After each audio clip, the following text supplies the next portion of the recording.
Hello friends. आज हम इस वीडियो में बात करने वाले हैं रूल 14A के विड्रॉल का जो प्रोसेस है, जो अभी रिसेंटली एक्टिव हो चुका है जीएसटी पोर्टल पे। तो उसके बारे में हम बात करने वाले हैं। लेकिन फर्स्ट बात करते हैं कि रजिस्ट्रेशन जो अंडर रूल 14A था जीएसटी का, उसमें कौन आते थे और किसने रजिस्ट्रेशन लिया था।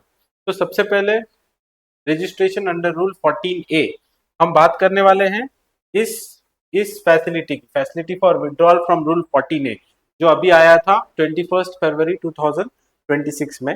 लेकिन पहले समझते हैं कि कौन रजिस्ट्रेशन किसने किसने रजिस्ट्रेशन लिया था अंडर रूल 14A।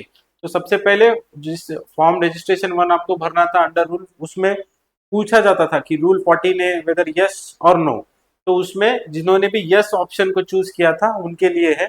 और ये यस ऑप्शन में क्या कंडीशन थी कि आपका जो आउटपुट टैक्स है वो 2.5 लाख पर मंथ B2B के हिसाब से 2.5 लाख रुपए से भी कम एवरी मंथ अगर है टैक्स। ध्यान रखिए दोस्तों, यहाँ पे टैक्स वर्ड यूज हुआ है, नॉट टर्नओवर। तो आपका जो टैक्स है वो 2.5 लाख रुपए से कम होना चाहिए। फिर आधार ऑथेंटिकेशन रिक्वायर्ड था, प्राइमरी सिग्नेटरी और एक प्रमोटर का। उसके बाद आपको एक और कंडीशन थी, दो कंडीशन कौन सी थी, ये टू कंडीशंस थी। सिंगल रजिस्ट्रेशन पर स्टेट, यानी कि अगर आपका टर्नओवर और आपका बिजनेस जो है इतना एक्सपांडेड नहीं है कि आपको एक ही स्टेट में दो रजिस्ट्रेशन लेने की जरूरत पड़े, तब आप इसको इसके अंडर जो था वो आप रजिस्ट्रेशन कर सकते थे। और आपको ई अप्रूवल विद इन 3 डेज, कई हमारे क्लाइंट्स को तो with in half an hour, one one hour, even one day के अंदर भी आ गया था, पर रूल के अंदर 3 डेज लिखा था।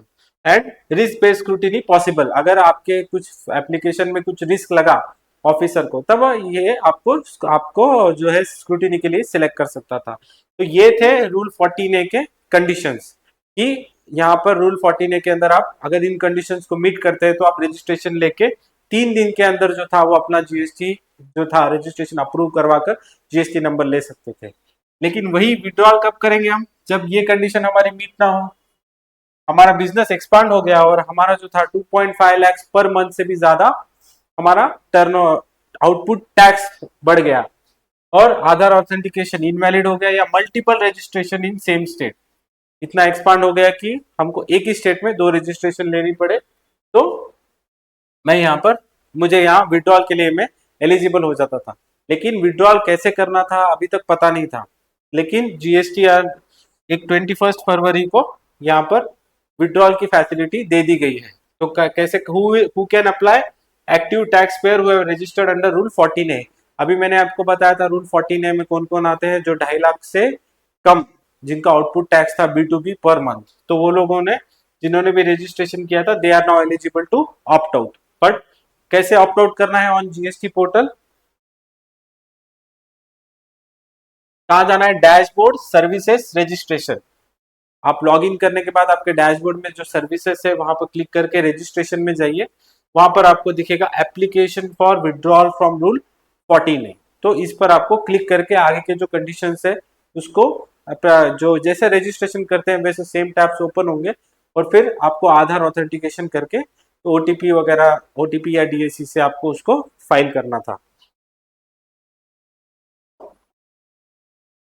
ये हमने देखा how to apply on GST portal. You have to enter reason for withdrawal from rule 14A। जब आप क्लिक करेंगे तो आपको पूछेगा व्हाट इज द रीजन, तो आप वहां पर दो ऑप्शंस होंगे, या तो अदर्स या फिर my turnover is exceeding output tax liability more than 2.5 lakh per month. And others में अगर मुझे जीएसटी रजिस्ट्रेशन लेना है in same state, second registration, ठीक है, then proceed to Aadhaar authentication for primary authorise signatory and one promoter और a partner, right. इसके की प्री कंडीशंस क्या है वो चेक करते हैं।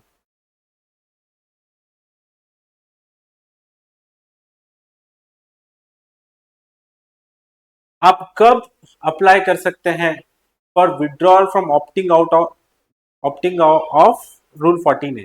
आप कर सकते हैं जब आपके ऑल पेंडिंग रिटर्न्स फाइल्ड है, आपके जितने भी रिटर्न्स पेंडिंग है अभी तक, आपको पहले पूरे फाइल करने होंगे, जीएसटीआर 1 रहो या 3 भी रहो। सेकेंड कंडीशन, मिनिमम रिटर्न्स कितने फाइल करने हैं before opting out. If your registration, अगर आपने रजिस्ट्रेशन 1 अप्रैल 2026 से पहले लिया है तो आपको 3 मंथ के रिटर्न फाइल करने होंगे। ओके, अगर आपने अभी रजिस्ट्रेशन दिया है तो 3 मंथ्स के पहले आपको, 3 मंथ्स तक आपको जो है रिटर्न जो है वो इसी में फाइल करना है। अगर आप आफ्टर 1 अप्रैल 2026 लेते हैं तो at least one tax period return should be filed. Okay, ये दो condition.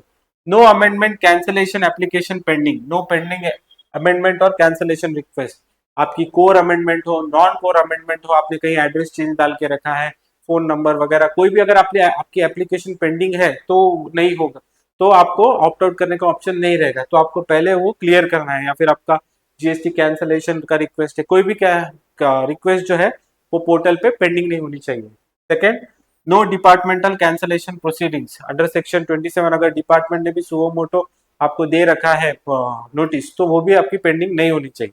Application in form registration 32, तो आपको जो ऑप्ट आउट करना है फ्रॉम रूल 14A, उसके लिए आपको रजिस्ट्रेशन 32 नाम के फॉर्म को फिल करना होगा।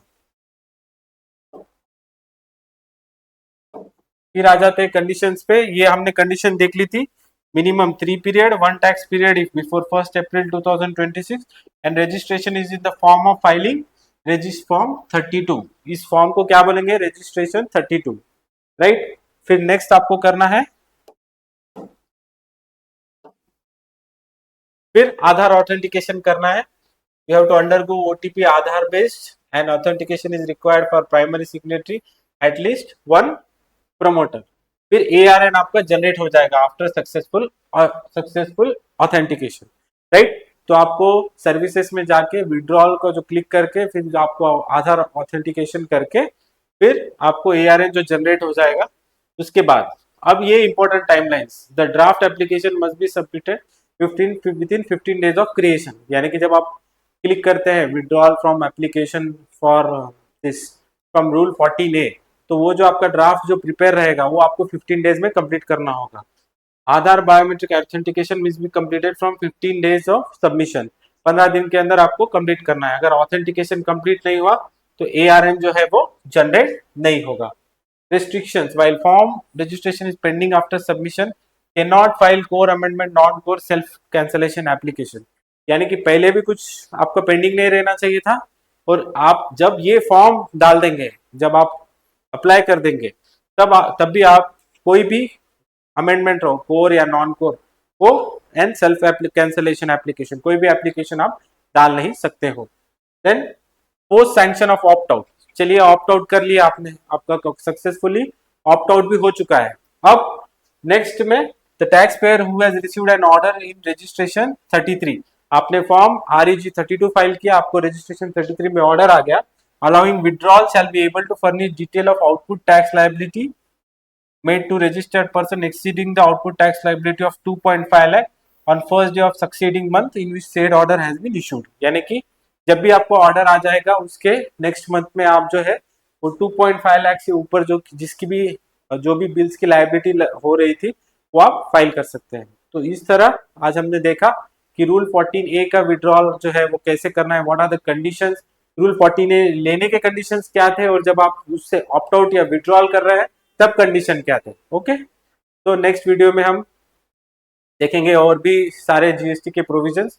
तो kindly follow, like and subscribe to my channel. और कोई भी आपको अगर डाउट या क्वेरी है तो काइंडली हमें कमेंट में बता दीजिए।